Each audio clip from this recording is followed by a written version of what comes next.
Hello. ಹಾ ಹೇಳಿ madam. ಹೇಳಿ ರಕ್ಷಕ್ ಅವರೇ, ಅದೇ ಅಶ್ವಿನಿ ಮೇಡಮ್ ಅವ್ರ ಬಗ್ಗೆ ಕೆಟ್ಟದಾಗಿ ಪೋಸ್ಟ್ ಮಾಡಿದಾರಲ್ಲ, ಅದ್ರ ಬಗ್ಗೆ ನಿಮ್ ಪ್ರತಿಕ್ರಿಯೆ ಏನಂತ? ಇಲ್ಲ ಅಂದ್ರೆ ಬೇಜಾರಾಗತ್ತೆ. ಯಾಕೆ ಅಂತ ಹೇಳಿದ್ರೆ ಇಂಡಸ್ಟ್ರಿಲಿ ನಾವು ಒಂದು ಭಾಗ ಆಗಿದ್ದೀವಿ. ಅಂದ್ರೆ ನಮ್ಮ ತಂದೆ ಸೀನಿಯರ್ ಆಕ್ಟರು. ಪ್ರತಿ ಎಲ್ಲಾರು ನಮಗೂ ಒಂದು ಬೇಜಾರಾದಾಗ, ಇಲ್ಲ ನಮಗೂ ಒಂದು ಖುಷಿ ಆದಾಗ ಒಂದು ಟ್ವೀಟ್ ಮಾಡ್ತೀವಿ. ಅದು ಒಳ್ಳೆ ರೀತಿ ಆಗ್ಲಿ ಅನ್ನೋದೇ ನಮ್ಮೆಲ್ಲಾರ್ದು ಒಂದು ಆಸೆ ಅಷ್ಟೇ. ಅಂದ್ರೆ ಒಂದಷ್ಟು ಯಾರ್ಯಾರ ಮೇಲೆ ಬರೆಯೋದು, ಕೆಟ್ಟದಾಗಿ ಪೋಸ್ಟ್ ಮಾಡೋದು, ಮತ್ತು ಯಾರಿಗೂ ಏನು ಅದರಿಂದ ಪ್ರಾಫಿಟ್ ಇಲ್ಲ. ಸಾಕಷ್ಟು ನನ್ನ ಮೇಲೂ ಒಂದಷ್ಟು ವಿಚಾರದಲ್ಲಿ ಕೆಟ್ಟದಾಗಿ ಬರೆದ್ರು, ಒಂದಷ್ಟು ಅಪಪ್ರಚಾರಗಳು ಮಾಡಿದ್ರು. ಒಳ್ಳೇದು ಮಾಡೋದ್ರಿಂದ ಕೆಲವ್ರಿಗೆ ಮೆಸೇಜ್ ರೈಟ್ ವೇಲಲ್ಲಿ ಹೋಗುತ್ತೆ. ಈ ತರ ಮಾಡೋದ್ರಿಂದ ಕೆಲವ್ರು ಹಾದಿ ತಪ್ತಾರೆ. ಅವ್ನು ಮಾಡ್ದೆ ಇನ್ನೊಂದು ನಾನು ಸ್ಟಾರ್ಟ್ ಮಾಡೋಣ, ಇನ್ನೊಬ್ಬ ಸ್ಟಾರ್ಟ್ ಮಾಡೋಣ ಅನ್ನೋದು.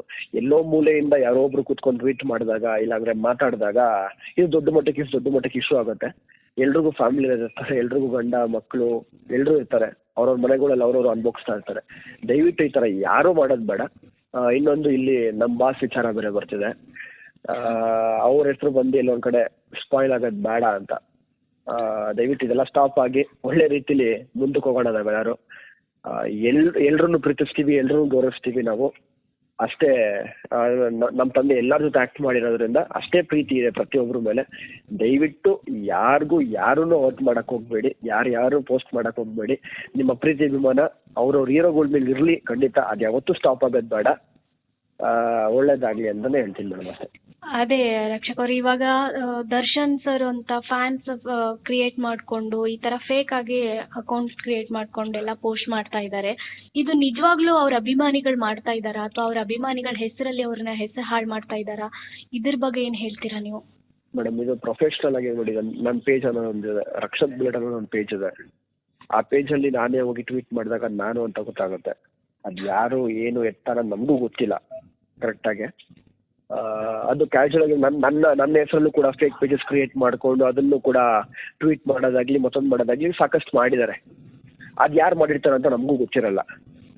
ಅದಕ್ಕೆ ನಾವು ಯಾರ ಮೇಲೆ ಒಬ್ರ ಮೇಲೆ ಬ್ಲೇಮ್ ಮಾಡೋದಾಗ್ಲಿ, ಇಲ್ಲ ಅಂದ್ರೆ ಅವ್ರಿಗೆ ಯಾರೋ ಕೆಟ್ಟ ಹೆಸರು ತಗೊಂಡ್ಬರೋದಾಗ್ಲಿ ಅದರ ಇಂಟೆನ್ಷನ್ ಯಾವ್ದು ಇಲ್ಲ. ಯಾರು ಮಾಡಿದಾರೋ ಮುನ್ನಿಸ್ಕೊಳ್ಳಿ, ಅದು ಅವ್ರಿಗೆ ಏನಿದೆಯೋ ಕಾನೂನು ಪ್ರಕಾರ ಅದಾಗತ್ತೆ. ಇನ್ ಮುಂದೆ ದಯವಿಟ್ಟು ಈ ತರ ಯಾವತ್ತೂ ಆಗೋದು ಬೇಡ ಅನ್ನೋದೇ ನಾನು ಹೇಳ್ತೀನಿ ಮೇಡಮ್. ಹೌದು, ಅದೇ ಪ್ರತಿ ಸಲ ಯಾಕೆ ದರ್ಶನ್ ಸರ್ ಹೆಸರೇ ಬರ್ತಿದೆ ಎಲ್ಲದ್ರಲ್ಲೂ? ಇದ್ರ ಬಗ್ಗೆ ಯಾಕೆ ಹಿಂಗ್ ಬರ್ತಿದೆ ಅನ್ನೋ ಐಡಿಯಾ ಏನಾದ್ರು ನಿಮ್ಗಿದ್ಯಾ?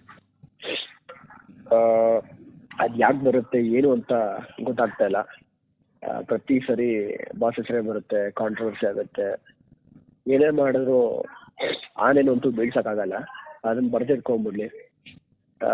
ಸುಮ್ಮನೆ ಏನೋ ಅಪಪ್ರಚಾರ ಅವ್ರ ಹೆಸರು ಇಟ್ಕೊಂಡು ಅಷ್ಟು ಅಪಪ್ರಚಾರಗಳು ಮಾಡೋದಾಗ್ಲಿ ಮತ್ತೊಂದು ಮಾಡೋದಾಗ್ಲಿ ಬೇಡ. ಅದೇ ಹೋಗಿ ಆಶ್ರಮಕ್ಕೆ ಅನ್ನ ಹಾಕಿ ಒಂದಷ್ಟು ಜನ ಮಕ್ಕಳು ನೆನ್ಸ್ಕೊಂತಾರೆ, ಅವ್ರ ಹೆಸರಲ್ಲಿ ಅನ್ನ ತಿಂತಾರೆ. ಇಲ್ಲ ಗೋಶಾಲೆಗೆ ಹೋಗಿ ಅಲ್ಲಿ ಅದೊಂದು ಪ್ರಾಣಿಗಳಿಗೆ ಏನೇನ್ ಬೇಕೋ ಅದನ್ನ ಕೊಡಿ.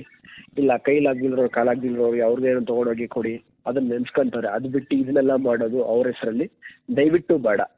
ನನ್ನೊಂದು ಹಂಬಲ್ ರಿಕ್ವೆಸ್ಟ್ ಇದು. ಅದೇ ಇವಾಗ ದರ್ಶನ್ ಸರ್ ಫ್ಯಾನ್ಸ್ ಹೆಸರಲ್ಲಿ ಇವಾಗ ಅಶ್ವಿನಿ ಮೇಡಮ್ಗೆ ಈ ತರ ಕೆಟ್ಟದಾಗಿ ಪೋಸ್ಟ್ ಮಾಡಿದ್ರು ಕಮೆಂಟ್ ಮಾಡಿ. ಅದೇ ತರ ಇವಾಗ ದರ್ಶನ್ ಸರ್ ಅವ್ರ ಫ್ಯಾಮಿಲಿ ಕೂಡ ಎಳಿತಾ ಇದ್ದಾರೆ. ಅವ್ರ ವೈಫ್ ವಿಷಯ ಆಗಿರ್ಬೋದು, ಅವ್ರ ತಾಯಿ ವಿಷಯ ಆಗಿರ್ಬೋದು, ಅವ್ರ ಫ್ಯಾಮಿಲಿ ಕೂಡ ಇನ್ನೊಂದು ಹೇಳ್ತೀನಿ, ಒಂದು ಮರಕ್ಕಿಂತ ಇರೋದು ಮರ ದೊಡ್ಡದಿರುತ್ತೆ ಅಂತ ಹೇಳ್ತಾರಲ್ಲ, ಹಂಗೆ ಒಂದು ಕಾಂಟ್ರವರ್ಸಿ ಆದ್ರೆ ಇನ್ನೊಂದು ಕಾಂಟ್ರವರ್ಸಿ ತೆಗಿತಾರೆ, ಇಲ್ಲ ಮತ್ತೊಂದು ಕಾಂಟ್ರವರ್ಸಿ ತೆಗಿತಾರೆ. ತೆಕ್ಕೊಂಡೇ ಹೋಗ್ತಿದ್ರೆ ಎಲ್ಲಾ ಕಾಂಟ್ರವರ್ಸಿಗಳು ನಮ್ಮವ್ರನ್ನ ನಾವೇ ಬೀಳ್ಸಂಗ್ ಲೆಕ್ಕ. ಇಲ್ಲಿ ನಮ್ ಕನ್ನಡಿಗರು ನಮ್ಮವ್ರೆ ನಮ್ ಸ್ಟಾರ್ಗಳನ್ನೇ ತುಳಿತಿರೋ ಲೆಕ್ಕ ಬಂದ್ಬಿಡತ್ತೆ. ಯಾಕಂದ್ರೆ ಯಾರೋ ಪರಭಾಷೆ ಯಾರೋ ಆಚೆಯಿಂದ ತಗೊಂಡ್ಬಂದು ಆಂಧ್ರದವ್ರು ಆಗಿರ್ಬೋದು, ತಮಿಳ್ನಾಡವ್ರು ಅವ್ರು ಬಂದು ಇಲ್ಲಿ ಮಾಡ್ತಾರೆ ಅಂದ್ರೆ ಓಕೆ. ಇಲ್ಲಿ ಮಾಡ್ತಿರೋದು ಯಾರು ನಮ್ ಕನ್ನಡಿಗರು, ಅದು ನಮ್ ಸ್ಟಾರ್ಗಳ ಮೇಲೆ, ನಮ್ ಇಂಡಸ್ಟ್ರಿ ಅವ್ರ ಮೇಲೆ. ದಯವಿಟ್ಟು ಇದನ್ನ ಮಾಡಕ್ ಹೋಗ್ಬೇಡಿ. ಅದೇ ಹಂಬಲ್ ರಿಕ್ವೆಸ್ಟ್. ಯಾಕಂದ್ರೆ ಬೇರೆ ಸಿನಿಮಾಗಳು ಬಂದು ಇಲ್ಲಿ 10 ಕೋಟಿ 20 ಕೋಟಿ ಮಾಡ್ಕೊಂಡು ಹೋಗ್ತಿದೆ. ಇಲ್ಲಿ ರೇಸ್ ಅಲ್ಲಿ ಇರ್ಬೇಕು ಅಂತ ಹೇಳಿದ್ರೆ ಒಳ್ಳೊಳ್ಳೆ ಸಿನಿಮಾಗಳು ಮಾಡ್ಬೇಕು, ಒಳ್ಳೆ ವಿಚಾರಗಳ ಜನಕ್ಕೆ ತಲುಪಿಸ್ಬೇಕು ಅನ್ನೋದೇ ಪ್ರತಿ ಸ್ಟಾರ್ಗಳದ್ದು ಒಂದು ತಲೆಯಲ್ಲಿರುತ್ತೆ. ಈ ತರ ಕಾಂಟ್ರವರ್ಸಿಗಳು ಮಾಡ್ಕೊಂಡು ನಾವು ಮನೇಲಿ ಕುತ್ಕೊಬೇಕು, ಇಲ್ಲ ಕಾಂಟ್ರವರ್ಸಿಗಳೆಲ್ಲ ನಾವು ಮುಂದೆ ಕುತ್ಬೇಕು ಅನ್ನೋದು ಯಾವ ಸ್ಟಾರ್ಗೂ ಇರಲ್ಲ, ಯಾರಿಗೂ ಇರಲ್ಲ. ಕೆಲವ್ರು ಯಾರೋ ಮಾಡೋದ್ರಿಂದ ನೋಡಿ ಈ ತರ ಒಂದು ದೊಡ್ಡ ಮಟ್ಟಕ್ಕೆ ತಲೆ ಮೇಲೆ ಬರುತ್ತೆ. ದಯವಿಟ್ಟು ಬೇಡ, ಇವೆಲ್ಲ ಸ್ಟಾಪ್ ಮಾಡಿದ್ರೆ ತುಂಬಾ ಒಳ್ಳೇದು. ಹೌದು ಸರ್, ಅದೇ ಯಾರೋ ಫೇಕ್ ಆಗಿ ಮಾಡೋದ್ರಿಂದ ಸುಳ್ಳ ಅಭಿಮಾನಿಗಳು ಅಂತ ಹೇಳ್ಕೊಂಡು ಯಾಕಂದ್ರೆ ಇವತ್ತು ಅಶ್ವಿನಿ ಮ್ಯಾಮು ಕೂಡ ಇವತ್ತು ಸ್ಟ್ರಾಂಗ್ ಆಗಿ ಒಂದು ಪಿಲ್ಲರ್ ಆಗಿ ನಿಂತ್ಕೊಂಡಿದ್ದಾರೆ. ಯಾವ್ದೇ ಆಡಿಯೋ ಲಾಂಚ್ ಆಗಿರ್ಬೋದು ಹೊಸಬ್ರಿಗೋಸ್ಕರ, ಇಲ್ಲ ಇವಾಗ ರೀಸೆಂಟ್ ಆಗಿ ನನ್ನ ಬ್ರದರ್ ಆದಂತ ಯುವ ರಾಜ್ಕುಮಾರ್ ಅವ್ರದ್ದು ಯುವ ಸಿನಿಮಾ ರಿಲೀಸ್ ಆಯ್ತು, ಅವ್ರ ಜೊತೆ ನಿಂತ್ಕೊಂಡಿದ್ರು. ಪಿಲ್ಲರ್ ಅವ್ರು ನಿಂತ್ಕೊಂಡಿದ್ದಾರೆ ಇವತ್ತು. ಯಾಕಂತಂದ್ರೆ ನನ್ನ ಮನೇಲಿ ಅದನ್ನ ಅನುಭವಿಸಿದೀನಿ ಇವತ್ತು. ನಮ್ಮ ತಂದೆ ಇಲ್ದಿರ ನಮ್ಮಮ್ಮ ಇವತ್ತು ನಮ್ಮನ್ನ ಸಾಕಿದ್ದಾರೆ ಚೆನ್ನಾಗಿ. 4 ವರ್ಷ ಆಯ್ತು ಇವತ್ತಿಗೆ ನಮ್ಮ ತಂದೆ ತೀರ್ಕೊಂಡು. ಇವತ್ತು ನಮ್ಮ ಅಮ್ಮನೂ ತುಂಬಾ ಖುಷಿಯಾಗಿ ನೆಮ್ಮದಿಯಾಗಿ ಸಾಕ್ತಿದ್ದಾರೆ. ಯಾಕೆ ಮಕ್ಕಳ ಮೇಲೆ ಭಾರ ಬಿಡೋದ್ ಬೇಡ, ಅವರು ದುಡಿಯೋಕೆ ಅಂತ ಬಂದಾಗ ಅದು ಅವ್ರ ಲೈಫ್ ನೋಡ್ಕೊಂತಾರೆ. ಒಂದು ಸ್ಟ್ರಾಂಗ್ ಪಿಲ್ಲರ್ ಆಗಿ ನಿಂತ್ಕೊಂಡಿದ್ದಾರೆ. ಅದೇ ರೀತಿ ಇವತ್ತು ಅಶ್ವಿನಿ ಮ್ಯಾಮ್ ಕೂಡ ಒಂದು ಪಿಲ್ಲರ್ ಆಗಿ ನಿಂತ್ಕೊಂಡು ಮನೆಗೆ ಎಲ್ಲದನ್ನು ನಡೆಸ್ಕೊಂಡು ಜವಾಬ್ದಾರಿಗಳು ತಗೊಂಡು ಹೋಗ್ತಿದ್ದಾರೆ. ಅವ್ರಗಳ ಮೇಲೆ ಇದು ಏನೋ ಸುಮ್ಮನೆ ಅಪಪ್ರಚಾರಗಳು ಮಾಡಿ ಯಾರಿಗೋ ಮನ್ಸಿಗೆ ನೋವಿಸೋದು ಯಾರು ದಯವಿಟ್ಟು ಮಾಡಬೇಡಿ. ಆ ಮನ್ಸು ನೋವಿಸೋದ್ರಿಂದ ಇಲ್ಲ ಬೇಜಾರು ಮಾಡೋದ್ರಿಂದ ನಿಮ್ಗೆ ಏನಾದ್ರು ಪ್ರಾಫಿಟ್ ಇದೆ ಅಂತ ಹೇಳಿದ್ರೆ ಖಂಡಿತ ಮಾಡಿ ಮೂವ್ ಆನ್. ಮುಂದಿಸ್ಕೊಳ್ಳೋದು ನೀವು ಕೂಡ ಅನುಭವಿಸ್ಕೊಂತೀರಾ ಅಷ್ಟೇ, ಇನ್ನೇನು ಇಲ್ಲ. ಅದೇ ಈ ವಿಷಯ ಬಗ್ಗೆ ಅಶ್ವಿನಿ ಮೇಡಮ್ಗೆ ನೀವೇನ್ ಹೇಳ್ತೀರಾ? ಸ್ಟ್ರಾಂಗ್ ಆಗಿರ್ಲಿ, ಯಾವ್ದಕ್ಕೂ ತಲೆ ಕೆಡ್ಸ್ಕೊಳ್ಳೋದು ಬೇಡ. 1 ದಿನ 2 ದಿನ 3ನೇ ದಿನ ಎಲ್ಲ ಮರ್ತೋಗ್ಬಿಡ್ತಾರಂತೆ. ಅದಕ್ಕೆಲ್ಲ ಯಾವ್ದಕ್ಕೂ ತಲೆ ಕೆಡ್ಸ್ಕೊಂಡಿದ್ರೆ ಅವ್ರ ಕೆಲಸ ಏನಿದೆಯೋ ಅವರೆಲ್ಲ ಮಾಡ್ಕೊಂಡು ಹೋಗ್ಲಿ, ಒಳ್ಳೇದಾಗ್ಲಿ ಅವ್ರಿಗೆ. All the best.